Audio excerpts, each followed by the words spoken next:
kalau kemudian argumennya bahwa negara bukan kesalahan itu bukan hanya ada pada si pelaku, tapi ada faktor-faktor lain di luar pelaku, sehingga tidak fair hanya pelaku yang dihukum mati. Mungkin begini, teman-teman ini nanti ketika mereka mengetahui ya bahwa pelaku sindikat ya, yang divonis mati itu kan pelaku sindikat kan Prof Gayus ya, pelaku sindikat. Mereka itu bukan sekedar profit oriented ya. Mereka itu mempunyai satu tujuan tertentu, adalah tujuannya untuk menghancurkan bangsa dengan cara yang konsepsional dan sistematis. Contoh, perang candu misalnya, tidak dengan senjata, hancur, kekalahan terjadi pada waktu itu. Nah, ini yang mungkin teman-temannya belum memahami. Ketika teman-teman memahami bahwa oh ini tujuan mereka, oh ini dampak bagi bangsa saya, gua berubah deh.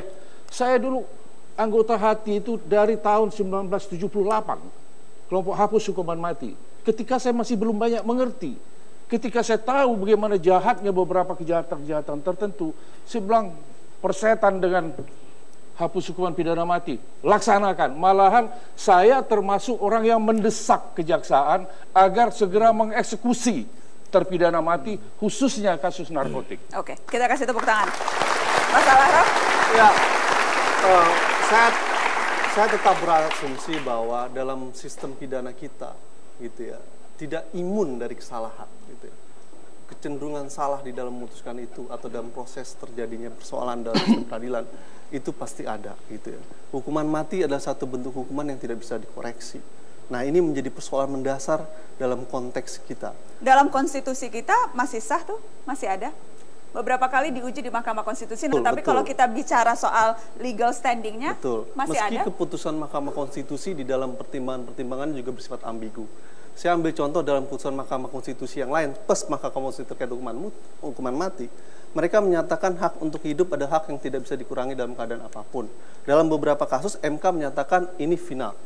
Dalam artian hak untuk hidup atau hak pasal 28I adalah satu konstruksi yang tidak bisa dikurangi dalam keadaan apapun, yang tidak bisa dibatasi melalui pasal 28. Itu tidak titik koma loh ya, koma ya. Mengenai hak asasi manusia itu dilaksanakan ya, dalam melaksanakan hak asasi manusia itu menurut aturan undang-undang, ada undang-undangnya. Nah, mengenai tidak pidana narkotik diatur dalam tidak pidana narkotik. Bahkan dalam undang-undang tentang hak asasi manusia sendiri itu diatur boleh menghilangkan nyawa orang. Contohnya, bayi yang berada dalam kandungan, yang sudah bernafas, sudah ada nyawa, demi untuk keselamatan ibu, boleh dihilangkan. Artinya undang-undang tentang HAM sendiri membenarkan. Tapi kalau dikatakan kita tidak pernah punya mandat dari Tuhan untuk mencabut nyawa seseorang, memang yang nyabut itu Pak Gayus? Bukan. Ya Tuhan juga yang mencabut nyawa orang itu. Gitu. Tetapi soal argumen yang lain, yang jelas sekarang trennya, Bang Henry, makin banyak negara yang menghapus ancaman hukuman mati. Tetapi trennya makin lama makin sedikit dan kita masuk yang sedikit itu. Tidak penting itu menurut Anda, tidak penting internasional, PBB, berbagai lembaga, orang trennya hukuman mati itu kuno. Kita jangan jangan jadi sebuah bangsa yang pak turut ya. Karena negara ini sudah merubah, ikut-ikutan merubah ya.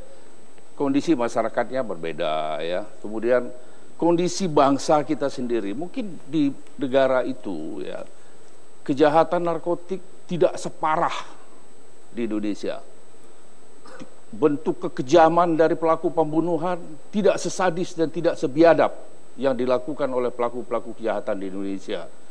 Tujuannya bukan balas dendam, ya. Tujuannya justru untuk menyelamatkan bangsa ini. Baik, kalau kemudian ada dugaan, wah ini pesanan asing nih, wah kenapa sih kita mau diatur-atur oleh negara asing? Perkembangan dunia internasional itu hal yang lain, Indonesia adalah negara yang berdaulat. Ya ini bukan pesanan asing. Kenapa negara-negara kemudian merubah pidana matinya adalah karena negara-negara sadar dan semakin beradab bahwa tujuan pemidanaan itu mengalami pergeseran. Dari yang masa lalu tujuannya adalah membalas dendam, pada era kekinian kemudian orang melihat bahwa tujuan pemidanaan itu untuk pendidikan, melakukan koreksi sosial. Atas dasar itulah negara-negara tersebut menghapuskan hukuman mati. Yang kedua adalah karena mereka sadar bahwa sistem peradilan pidana itu tidak imun dari kesalahan. Akan ada mungkin dan akan selalu mungkin kecenderungan sistem peradilan pidana itu salah.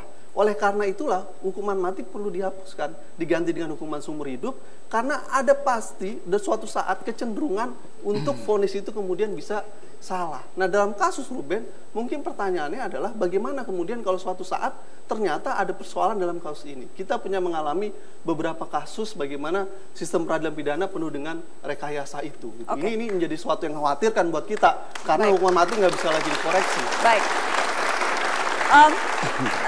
Tadi saya sudah bertanya tentang kasus Ruben. Yang juga hadir di tengah-tengah kita adalah Evi, kakak dari Siska Yofi. Selamat malam Mbak Evi. Terima kasih sudah hadir kembali di Mata Najwa. Saya waktu itu sempat berbincang dengan Anda soal kasus Siska Yofi. Tetapi ketika itu hukuman untuk Wawan, pembunuh adik Anda, itu belum diperberat oleh Pak Gayus menjadi hukuman mati. Betul. Anda sekarang duduk di samping Pak Gayus sudah menjatuhkan hukuman mati bagi pembunuh adik Anda. Ya. Anda merasa terpuaskan, merasa itulah yang memang Anda tunggu-tunggu? Apakah itu perasaan keluarga korban?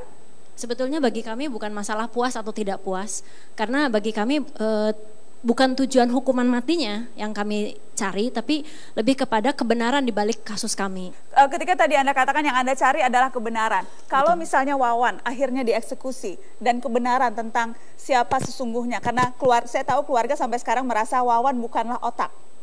Kalau kemudian Wawan dieksekusi, mati, misteri tentang siapa sesungguhnya otak pembunuhan adik Anda itu tidak pernah terungkap, itu kan juga sesuatu yang Anda inginkan kan? Memang kami ingin itu terungkap, tetapi kalaupun sampai tidak terungkap, itu kan berarti pilihan bukan ada pada kami, karena kami sudah memberikan kesempatan kepada mereka apa yang seharusnya mereka lakukan, tapi mereka lebih memilih untuk menutup diri, sehingga hukuman yang diterapkan oleh MA, ya mereka harus terima konsekuensinya.